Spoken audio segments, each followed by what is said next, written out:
শিক্ষার্থী বন্ধুরা সবাইকে স্বাগত 10 মিনিট স্কুলে আজকের ক্লাসে।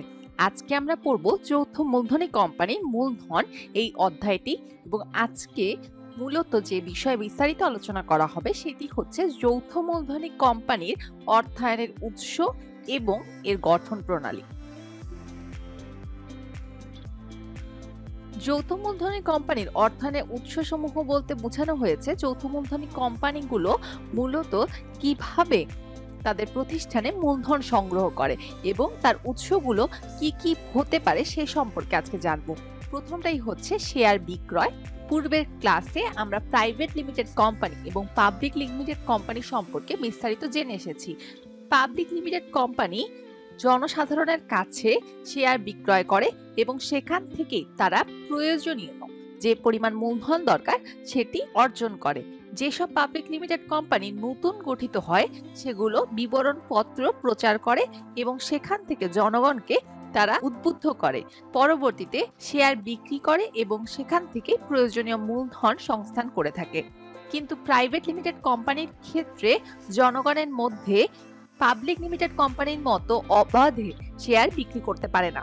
পাবলিক লিমিটেড কোম্পানির ক্ষেত্রে যেসব উদ্যোক্তাগণ থাকে অর্থাৎ মালিক থাকে তারা আত্মীয় স্বজন বা পরিচিত বন্ধু বান্ধবের কাছে শেয়ার বন্টন করে এবং সেখান থেকে প্রয়োজনীয় মূলধন জোগাড় করে থাকে। তাহলে শেয়ার বিক্রয়ের মাধ্যমে যৌথ মূলধনী কোম্পানির একটা বড় রকমের অর্থায়ন হয়ে থাকে। এরপরেরটি হচ্ছে ঋণপত্র বিক্রয়। যৌথ মূলধনী কোম্পানির ক্ষেত্রে বিশেষ করে পাবলিক লিমিটেড কোম্পানি জনসাধারণের কাছে ঋণপত্র বিক্রয় করে এবং সেখান থেকে যে পরিমাণ মূলধন তাদের প্রয়োজন হয় সেই পরিমাণ মূলধন অর্থাৎ অর্থ তারা সংগ্রহ করে। এই অর্থ পরবর্তীতে ব্যবসায় পুঁজি হিসেবে তারা খাটিয়ে থাকে। সাধারণত শেয়ার বিক্রয় লব্ধ অর্থের মাধ্যমে যখন কোম্পানি মূলধনের প্রয়োজনীয় চাহিদা মেটাতে পারে না তখন কেবলমাত্র ঋণপত্র বিক্রয় করে থাকে। ঋণপত্র বিক্রয় করে যে অর্থ আসে সাময়িকভাবে সেটা তারা ব্যবসায় মূলধন হিসেবে খাটিয়ে থাকে, কিন্তু এটা আসলে ব্যবসায়ের জন্য এক ধরনের ঋণ, কারণ কোম্পানির মূলধনের প্রয়োজনীয় চাহিদা এটি মিটিয়ে রাখার জন্যই ঋণপত্র বিক্রয় করা হচ্ছে। তাই কোনো কোম্পানি খুব সহজে এই ধরনের উৎস থেকে মূলধন সংগ্রহ করতে চায় না। লভ্যাংশ সঞ্চিতি। অনেক সময় কোম্পানি অর্জিত মুনাফার সবটুকুই শেয়ার হোল্ডারদের মধ্যে বন্টন করে দেয় না, তারা কিছু অংশ রেখে দেয়। এভাবে লাভের অংশ রাখতে রাখতে সঞ্চিতির তহবিল গঠিত হয় এবং একে লভ্যাংশ সঞ্চিতির তহবিল বলা হয়ে থাকে। এই তহবিলে পর্যাপ্ত পরিমাণে টাকা সংগ্রহ করা হলে কোম্পানির সদস্যদের মধ্যে বোনাস শেয়ার বিলি করা হয়, যেখান থেকে পরবর্তীতে তহবিলকে কোম্পানির মূলধনে রূপান্তর করা হয়ে থাকে। এরপরেরটি হচ্ছে বিনিয়োগকারী সংস্থার নিকট থেকে ঋণ বা ধার। যৌথ মূলধনী কোম্পানির অনেক সময় দেশে যেসব বিনিয়োগকারী সংস্থা রয়েছে সেখান থেকে ঋণ গ্রহণ করতে পারে এবং ঋণ গ্রহণ করে মূলধন সংস্থান করে থাকে। আমাদের দেশে এর কিছু উদাহরণ হচ্ছে বাংলাদেশ শিল্প ঋণ সংস্থা, বাংলাদেশ শিল্প bank, investment corporation of Bangladesh ইত্যাদি সংস্থা এ ধরনের ঋণ প্রদান করে থাকে। অনেক সময় যৌথ মূলধনী কোম্পানি এর কার্যকরী মূলধনের স্বল্পমেয়াদী চাহিদা দেখা দেয়। সেই চাহিদা পূরণ করার জন্য ব্যাংক ওভারড্রাফট থেকে প্রয়োজনীয় যে অর্থের প্রয়োজন হয় সেটি নিয়ে থাকে। এক্ষেত্রে কোম্পানি ব্যাংকের নিকট এক আবেদন করে এ মর্মে যেন তাকে জমাতিরিক্ত উত্তোলনের অনুমতি দেয়। ব্যাংকের সাথে কোম্পানির সুসম্পর্ক থাকলেই কেবল ব্যাংক ওভারড্রাফটের সুযোগ দেয়। আন্তর্জাতিক সংস্থা থেকে অর্থ সংগ্রহ। আন্তর্জাতিকভাবে প্রতিষ্ঠিত রয়েছে বিভিন্ন সংস্থা, সেখান থেকে যৌথ মূলধনী কোম্পানি প্রয়োজনে মূলধন সংস্থান করতে পারে। এই সমস্ত প্রতিষ্ঠানগুলো কিছু শর্ত দেয়, সেই শর্তগুলো গ্রহণ করে মূলধন সরবরাহ করে থাকে। আমাদের দেশে আন্তর্জাতিক অর্থ তহবিল, IMF, IBRD, IFC ইত্যাদি প্রতিষ্ঠান থেকে খুব সহজে দেশীয় কোম্পানিগুলো মূলধনের সংস্থান করে থাকতে পারে। ব্যবস্থাপনা প্রতিনিধির মাধ্যমে মূলধন সংগ্রহ। পাক ভারত উপমহাদেশ যৌথ মূলধনী ব্যবসায়ের বিকাশে ব্যবস্থাপনা প্রতিনিধির ভূমিকা ছিল খুবই গুরুত্বপূর্ণ। এরা বৃহদায়তন যৌথ মূলধনী ব্যবসা গঠনে উদ্যোক্তাদের কাছে প্রয়োজনীয় পুঁজি সরবরাহ করত। প্রাথমিক পর্যায়ে কোম্পানির মূলধন গঠনে এরা খুবই গুরুত্বপূর্ণ ভূমিকা পালন করেছিল। এরপর এই প্রথা ধীরে ধীরে বিলুপ্ত হয়ে যায়। বর্তমানে খুব কম সংখ্যক ক্ষেত্রেই এই প্রথা আমরা দেখতে পাই। তাহলে এতক্ষণ আমরা কি জানলাম? যৌথ মূলধনী কোম্পানি স্থায়ী ও চলতি মূলধন সংগ্রহের জন্য বিভিন্ন উৎস রয়েছে। এর কিছু উদাহরণ সম্পর্কে আজকে বিস্তারিত জানলাম। প্রথমটি ছিল শেয়ার বিক্রয়, যেখানে পাবলিক লিমিটেড কোম্পানি জনসাধারণের কাছে শেয়ার বিক্রয় করে প্রয়োজনীয় মূলধন সংস্থান করে। যদি সেটি নবগঠিত হয়ে থাকে তাহলে বিবরণপত্র প্রচারের মাধ্যমে জনগণকে তারা উদ্বুদ্ধ করে এবং পরবর্তীতে শেয়ার বিক্রয় করে। কিন্তু প্রাইভেট লিমিটেড কোম্পানির ক্ষেত্রে জনগণের কাছে শেয়ার বিক্রয় করা যায় না, বরং সেটা আত্মীয় স্বজন, পরিচিত বন্ধু বান্ধবের কাছে শেয়ার বন্টনের মাধ্যমে মূলধনের জোগাড় করে থাকে। ঋণপত্র বিক্রয়, যৌথ মূলধনী কোম্পানি বিশেষ করে পাবলিক লিমিটেড কোম্পানি জনসাধারণের কাছে ঋণপত্র বিক্রয় করে প্রয়োজনীয় মূলধন সংগ্রহ করে থাকে। যখন কোনো কোম্পানির মূলধনের প্রয়োজনীয় চাহিদা মেটানো সম্ভব হয় না, তখনই কেবলমাত্র ঋণপত্র ইস্যু করা হয়ে থাকে। এরপরেরটি হচ্ছে লভ্যাংশ সঞ্চিতি। অনেক সময় কোম্পানিতে যে পরিমাণ মুনাফা অর্জন করা হয় তার সবটুকুই শেয়ার হোল্ডারদের মধ্যে বন্টন না করে কিছু অংশ সঞ্চিত করা হয়। এটাকেই বলা হয় লভ্যাংশ সঞ্চিতি। পরবর্তীতে তহবিলে পর্যাপ্ত পরিমাণে টাকা সংগ্রহ হলে কোম্পানির সদস্যদের মধ্যে বোনাস শেয়ার বিলির মাধ্যমে এটিকে কোম্পানির মূলধনে রূপান্তর করা হয়ে থাকে। বিনিয়োগকারী সংস্থার নিকট থেকে ধার। আমাদের দেশে বাংলাদেশ শিল্প ঋণ সংস্থা, বাংলাদেশ শিল্প bank, investment corporation of Bangladesh ইত্যাদি সংস্থা রয়েছে। এসব প্রতিষ্ঠান থেকে একটা কোম্পানি ঋণ নিয়ে থাকে। ব্যাংক ওভারড্রাফট, যৌথ মূলধনী কোম্পানি এর কার্যকরী মূলধনের স্বল্প মেয়াদী চাহিদা পূরণের জন্যই ব্যাংক ওভারড্রাফট থেকে অর্থ সংগ্রহ করে। মূলত কোম্পানি ব্যাংকের নিকট একটা আবেদন করে এবং পরবর্তীতে সেই আবেদনের ভিত্তিতে জমাতিরিক্ত উত্তোলনের অনুমতি দিয়ে থাকে। আন্তর্জাতিক সংস্থা থেকে অর্থ সংগ্রহ, আন্তর্জাতিকভাবে প্রতিষ্ঠিত কিছু সংস্থা রয়েছে যেমন IMF, IBRD, IFC ইত্যাদি প্রতিষ্ঠান। এই কোম্পানিগুলো দেশীয় কোম্পানিগুলোর মূলধনের সংস্থান করে থাকে এবং তার বদলে তারা কিছু নির্দিষ্ট শর্ত প্রদান করে থাকে। ব্যবস্থাপনা প্রতিনিধির মাধ্যমে মূলধন সংগ্রহ, বর্তমানে এ ধরনের উৎস থেকে অর্থ সংগ্রহ করা খুবই কম দেখা যায়, কিন্তু পাক ভারত উপমহাদেশে যৌথ মূলধনী ব্যবসায়ের বিকাশে ব্যবস্থাপনা প্রতিনিধির ভূমিকা ছিল অনেক গুরুত্বপূর্ণ। এখন আমরা পড়ব যৌথ মূলধনী কোম্পানির গঠন প্রণালী সম্পর্কে। যৌথ মূলধনী কোম্পানি সম্পর্কে আমরা পূর্বের ক্লাসে বিস্তারিতভাবে আলোচনা করে এসেছি, যেখানে বলা হয়েছে আইন সৃষ্ট কৃত্রিম ব্যক্তি সত্তার অধিকারী এবং চিরন্তন অস্তিত্ব সম্পন্ন যৌথ মূলধনী কোম্পানি একটি প্রতিষ্ঠান। 1994 সালের কোম্পানি আইন অনুসারে এই কোম্পানির গঠন করা হয়ে থাকে এবং বিভিন্ন পর্যায়ে আইনগত আনুষ্ঠানিকতা পালন করতে হয়। যৌথ মূলধনী কোম্পানির গঠন প্রণালীকে 3টা পর্যায়ে ভাগ করা হয়েছে, আমরা এখানে দেখতে পাচ্ছি।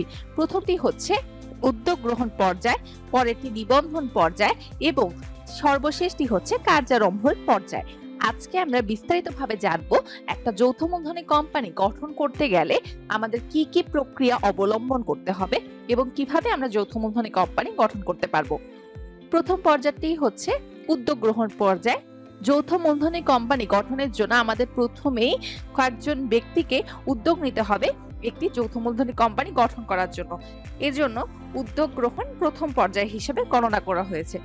উদ্যোগ গ্রহণের পরে বেশ কিছু বিষয় নিয়ে তাদের সিদ্ধান্ত গ্রহণ করতে হয়, যেমন একটি হচ্ছে নাম নির্বাচন বা অনুমোদন। কোম্পানির একটা নাম উদ্যোক্তাগণ নির্বাচন করে এবং তারা সবাই মিলে সেটা অনুমোদনের জন্য কোম্পানিগুলোর নিবন্ধকের কাছে পাঠায়।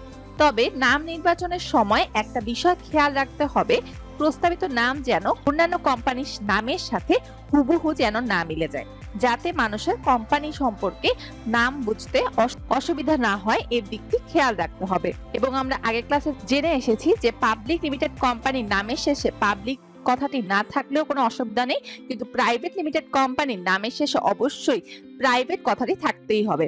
এর পরেরটুকু হচ্ছে কোম্পানির প্রকৃতি নির্ধারণ, অর্থাৎ এই পর্যায়ে এসে কোম্পানি কি ধরনের হবে সেটা নির্বাচন করতে হবে, অর্থাৎ প্রাইভেট লিমিটেড কোম্পানি হবে না পাবলিক লিমিটেড কোম্পানি হবে সে বিষয়ে উদ্যোক্তাগণ আলোচনা করে একটা সিদ্ধান্ত নিবে।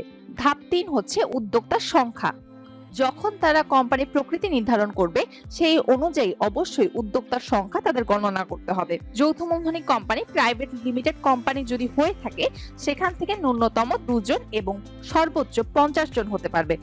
এবং যদি সেটি পাবলিক লিমিটেড কোম্পানি গঠন করা হবে বলে তারা ধরে নেয়, তাহলে ন্যূনতম 7 জন উদ্যোক্তা এবং সর্বোচ্চ শেয়ার সংখ্যা দ্বারা সীমাবদ্ধ কোম্পানি গঠনের জন্য প্রয়োজনীয় ব্যবস্থা গ্রহণ করবেন।